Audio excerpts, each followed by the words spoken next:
Bueno, creo que ya cubrimos el capítulo 1, creo que ya salimos de eso, los seres vivientes y 4 ruedas. No, todavía no. Yo tenía una pregunta con el capítulo 1. ¿Por qué es diferente la visión que tiene Isaías en capítulo 6 a esta? ¿Y por qué la reacción diferente de Isaías a la de Ezequiel? Sí.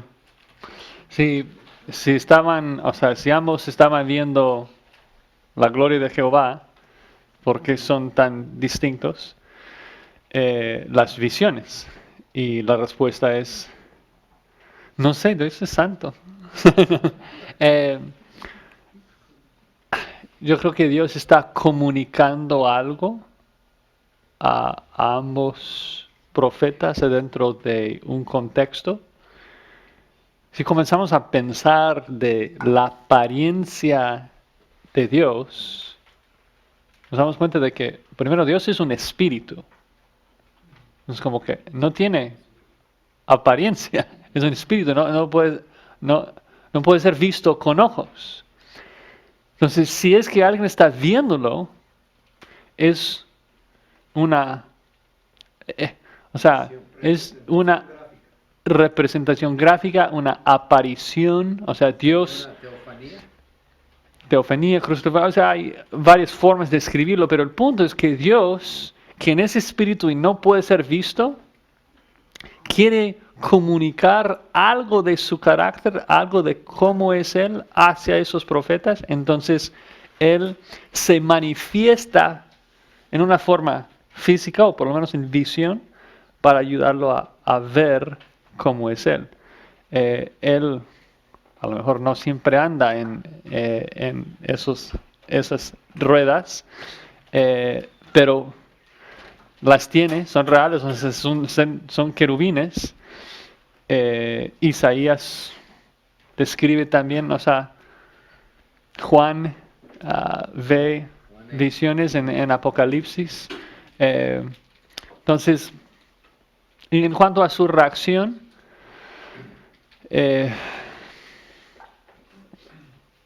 no sé, o sea, tienen una cosa que tenemos que siempre entender es que uh, el libro no siempre nos narra todo lo que pasó. Entonces, Isaías en su libro, Dios inspirándolo para un mensaje, o sea, un mensaje para nosotros. Quiere comunicarnos algo, entonces nos contó que Isaías sentía así tan pecador.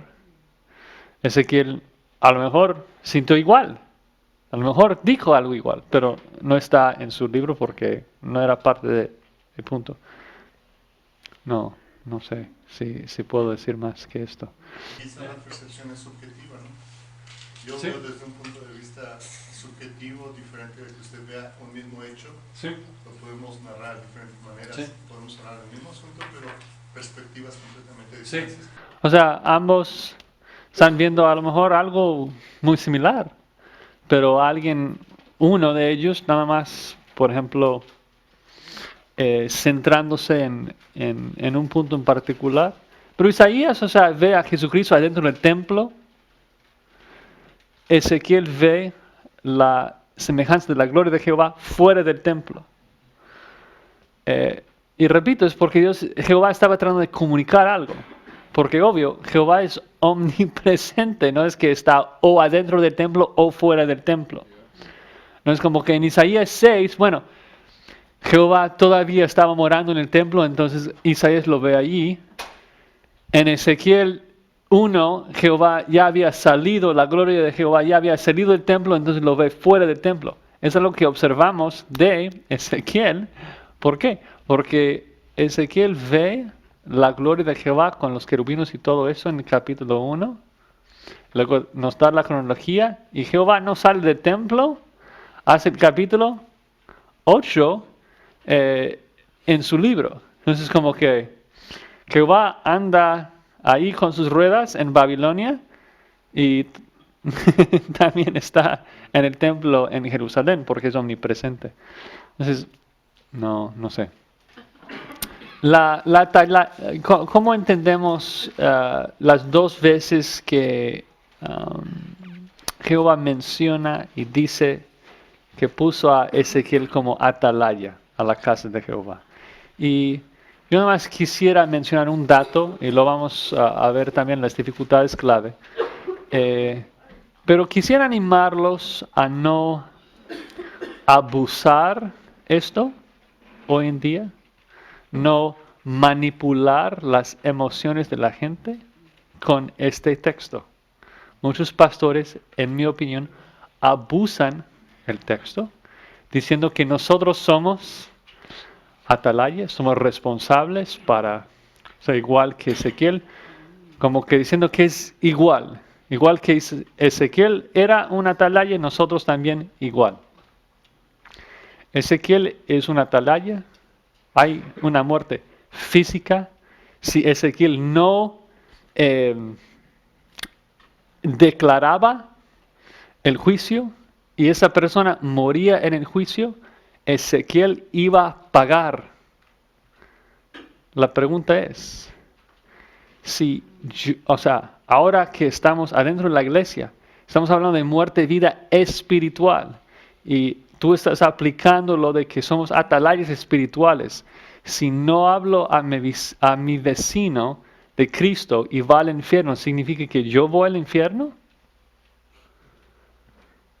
Ahora, obvio, somos responsables y debemos compartir el Evangelio y debemos hacer discípulos, es un mandato, y si no lo hacemos significa una pérdida de recompensa en el cielo. Debemos animar a la gente a evangelizar y compartir el Evangelio, pero la forma de ayudar a la gente a evangelizar no es a través de manipular sus emociones, manipulaciones, de tratar de, como que con nuestras fuerzas humanas, ayudarlos a hacerlo. La forma de ayudarlos a obedecer es a través de una santificación, a través de la palabra de Dios, de animarlos a obedecer los mandatos por amor a Cristo, etcétera, etcétera, etcétera.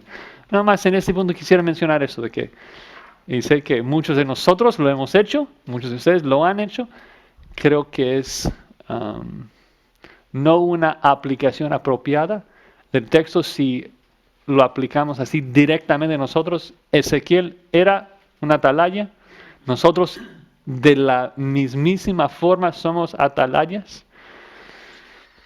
Yo no observo este principio en la Biblia de que si no hablo a mi vecino o a alguien de África, o sea, ¿a quiénes aplica? O sea, Ezequiel tenía que decirlo a cierto grupo. O sea, si alguien muere en África mañana, ¿soy responsable para su muerte si va al infierno? Porque no tomé un avión para, o sea, solamente mis vecinos, o sea, ¿quién? O sea, entonces, no es sabio manipular a la gente abusando la aplicación del texto. Debemos animarlos a obedecer, obviamente, pero eso es distinto. En los capítulos 8 al 11, la gloria de Jehová abandona el templo y como ya les mencioné, no sé si lo mencioné, pero hay 3 veces en el libro de Ezequiel que ve la misma semejanza de la gloria de Jehová, las mismas ruedas, los mismos querubines. Lo ve en el capítulo 1, lo ve igual en el capítulo 8 cuando la misma gloria sale del templo, y luego lo ve otra vez en los capítulos 40 al 48 cuando la gloria de Jehová regresa al nuevo templo. Entonces la misma gloria, la misma descripción. Ezequiel lo menciona, dice, es la misma cosa que vi al lado del río Quebar allí en Babilonia, para mostrarnos de que, bueno, estaba allí, salió del templo, pero va a regresar en el futuro. Y también, o sea, hablando de lo que Jehová está comunicando a su pueblo a través de esas, digamos, manifestaciones, esas visiones, Jehová va con su pueblo, ¿no? Ellos debían ir. Jehová va, o sea, sigue su pueblo, está ahí en Babilonia con ellos, bendiciéndolos. Otra cosa, no tenemos mucho tiempo, lo vamos a ver en la teología, pero algo interesante ocurre en los capítulos 8 al 11, de que Jehová lleva a Ezequiel a ver varias cosas, las diferentes abominaciones ahí en el templo, y lo lleva de uno a uno, de una abominación a otra, y dice ahí en...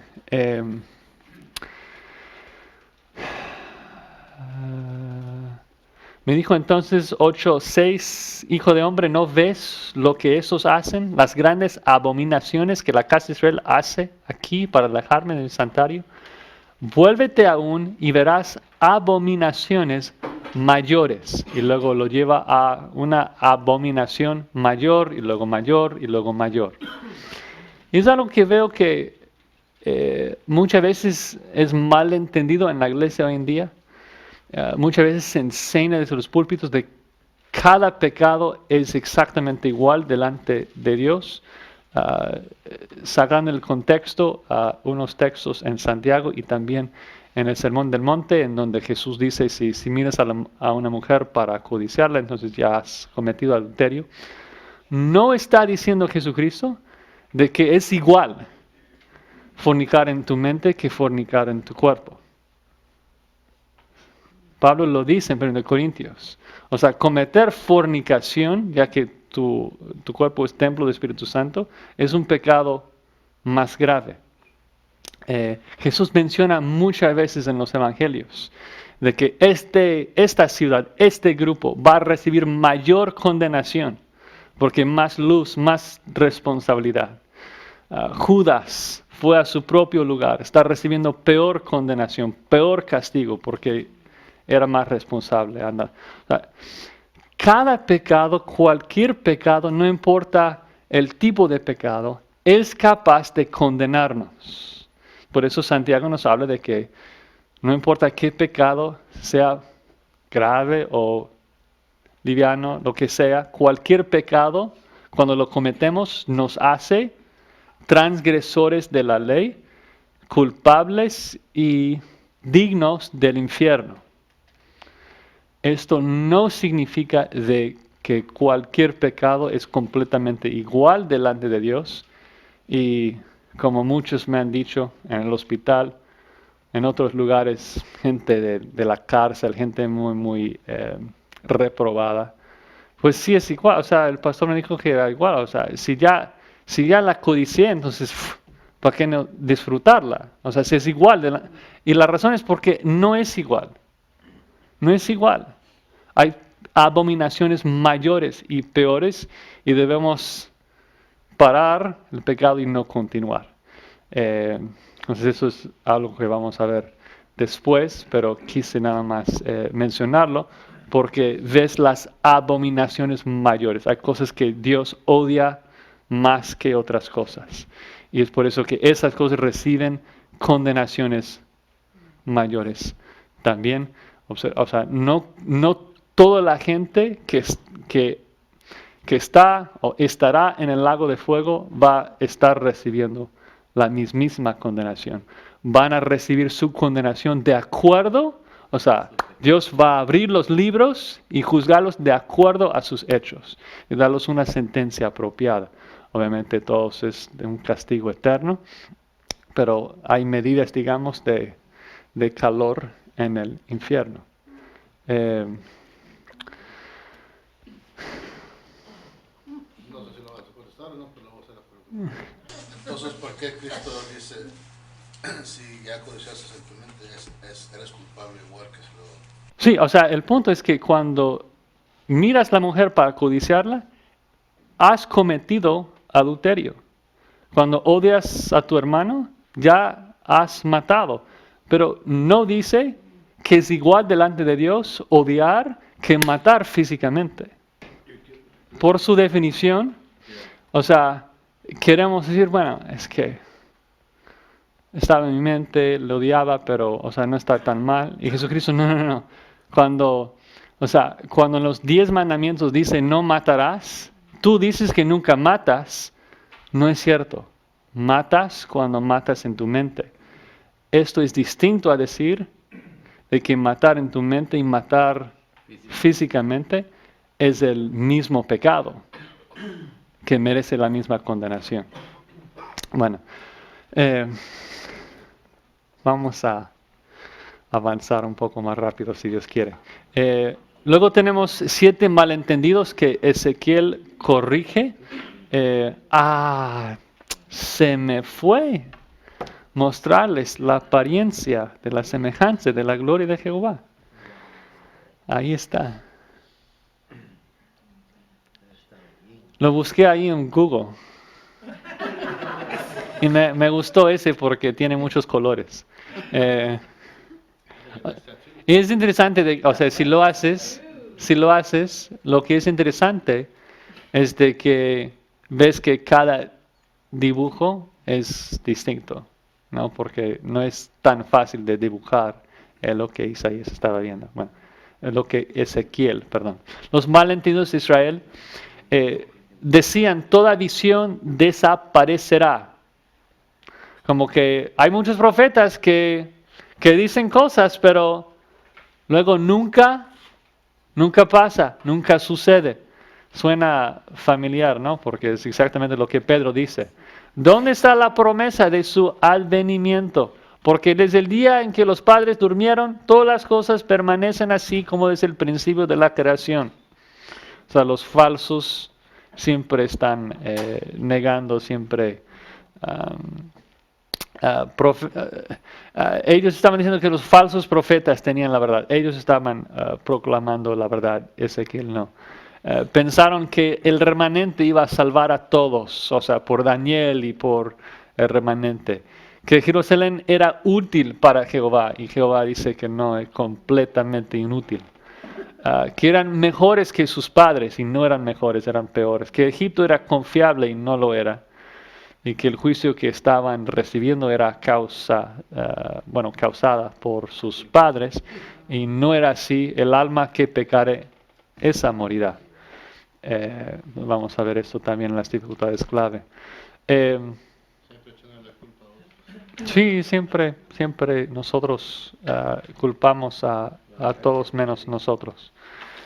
Vamos a hablar del rey de Tiro en las dificultades clave. Y también el alma que pecare, esa morirá. Y cómo entendemos eso a la luz de que Dios visita el pecado, la iniquidad de los padres a sus hijos.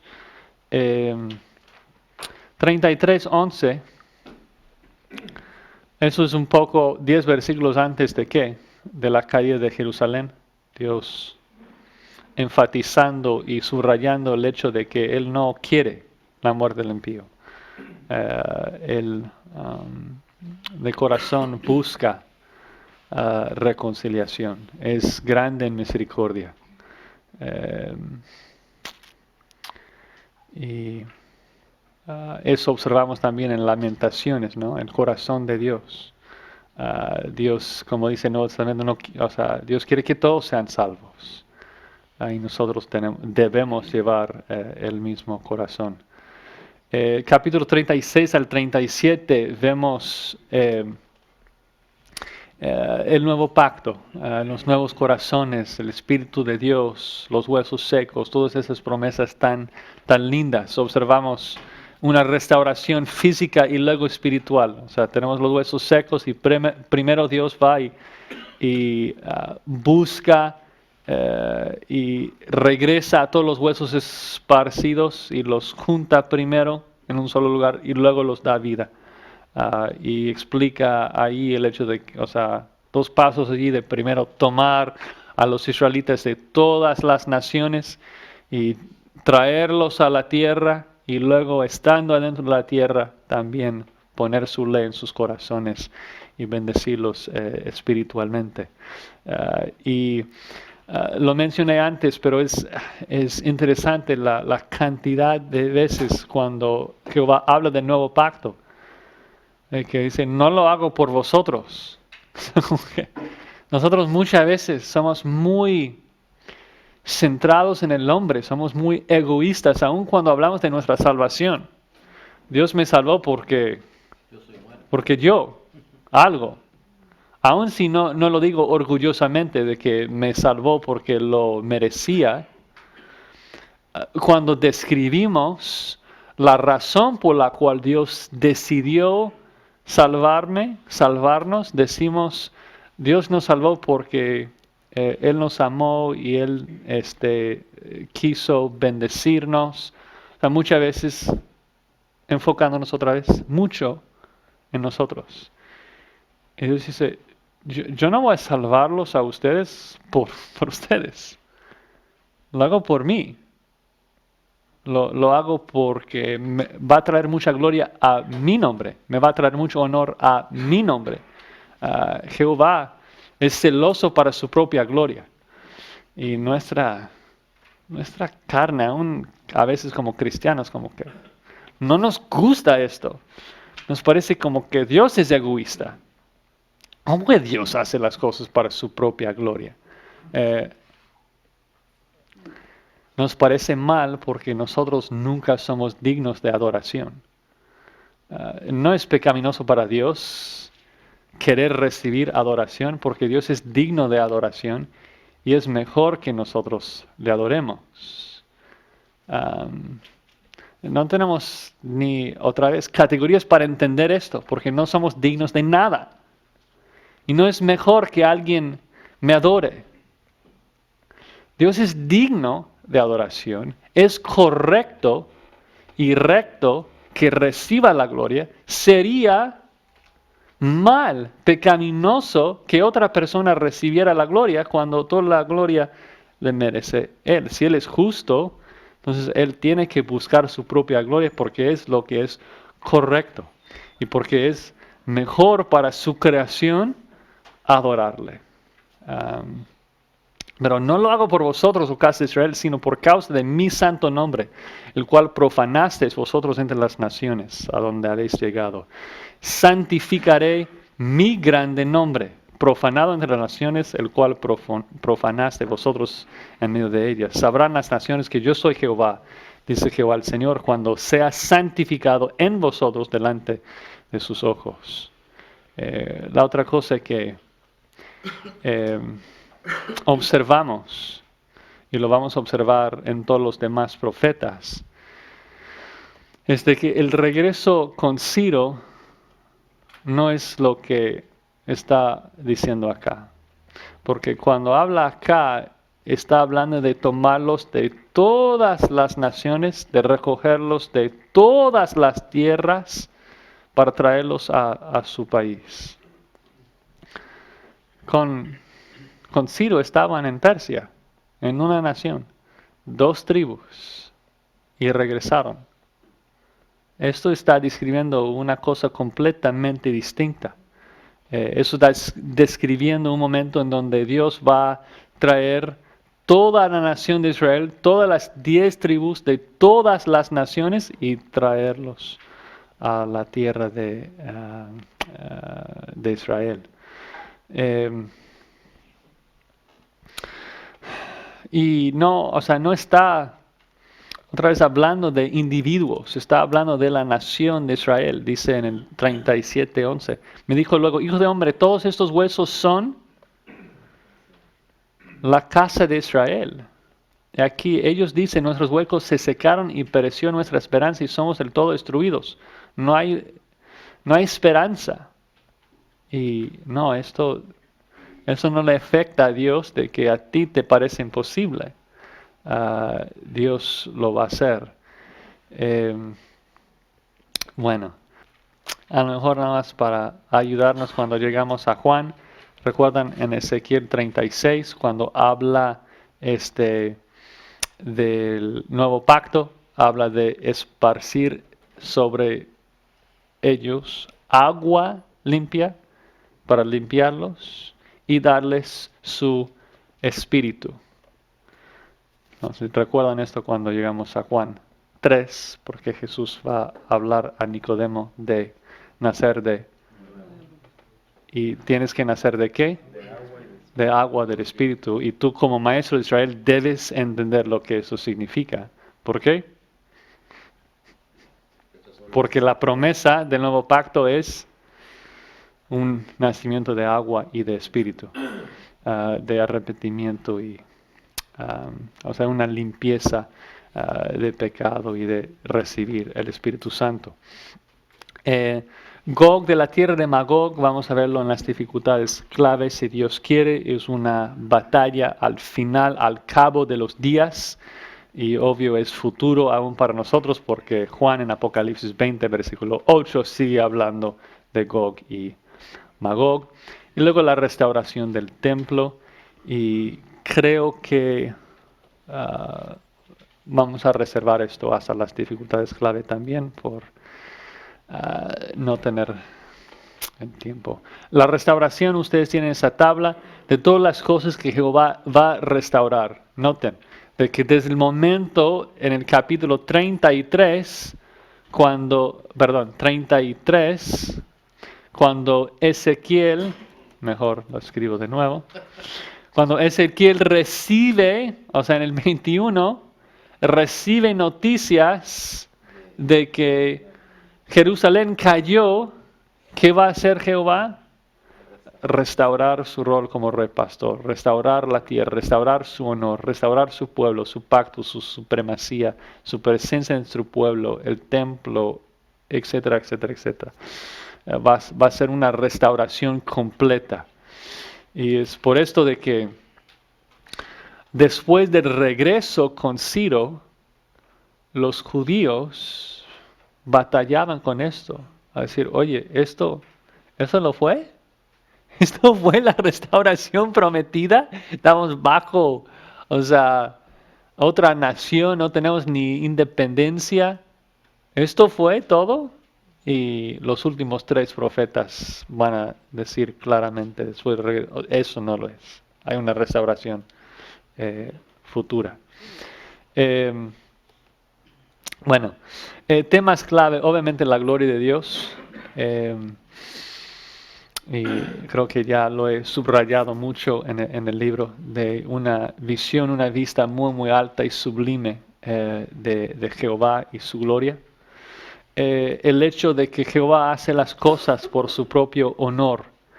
Entonces sabrás que yo soy Jehová. Recuerdan lo que significa el nombre de Dios, de que yo soy Jehová, ¿qué significa? Sabrás que yo soy el Dios generacional que pueda cumplir con todas sus promesas, todas sus profecías.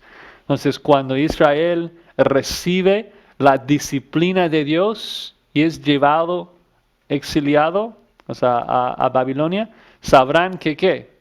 Que Dios puede hablar en Deuteronomio y decir, si me desobedecen, esto y eso y esto les va a pasar.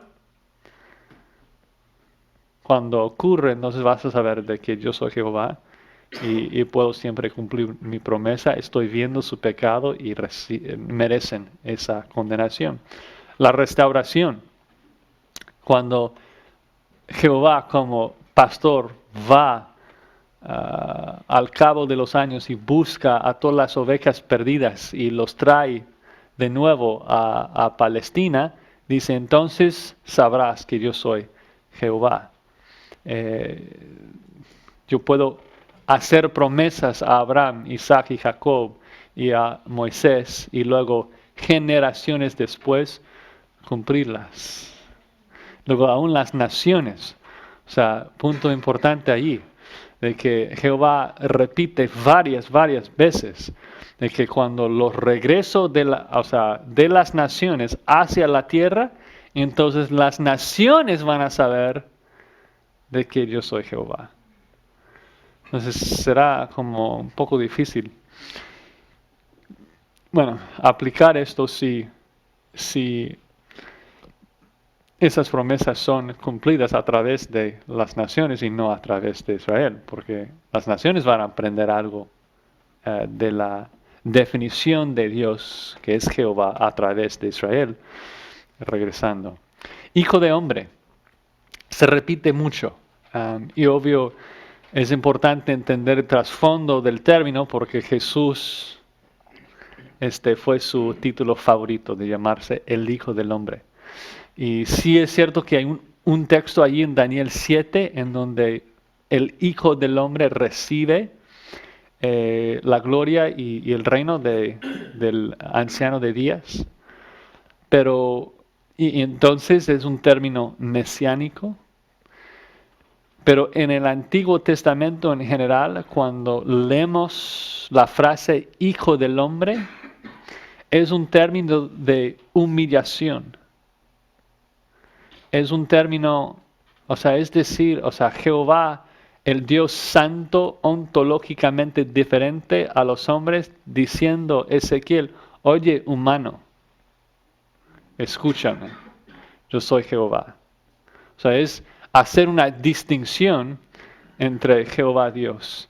Hombre, es un título de humillación que Jesucristo decide usar en su ministerio. Y pueden buscar las veces que se usa, obvio en el contexto. Es Jehová llamando la atención de Ezequiel como un humano. La casa de Israel, y noten la cantidad de veces que se usa, 83, haciendo referencia a toda la nación, y pocas veces la casa de Judá. El templo y casi toda la sección de 40 a 48 habla de un nuevo templo, pero obvio aún antes, hablando de la destrucción del templo en Jerusalén, habla mucho del templo. Y Ezequiel habla más del espíritu de los otros profetas. No hemos, como que hasta este punto en el Antiguo Testamento, no hemos leído mucho del Espíritu de Dios. Sí estaba ahí Génesis 1 en la creación, observamos algunas partes en donde el Espíritu sí está, pero acá en Ezequiel como que habla más del rol del Espíritu en el nuevo pacto, de regenerarnos, de que va a morar adentro de nosotros.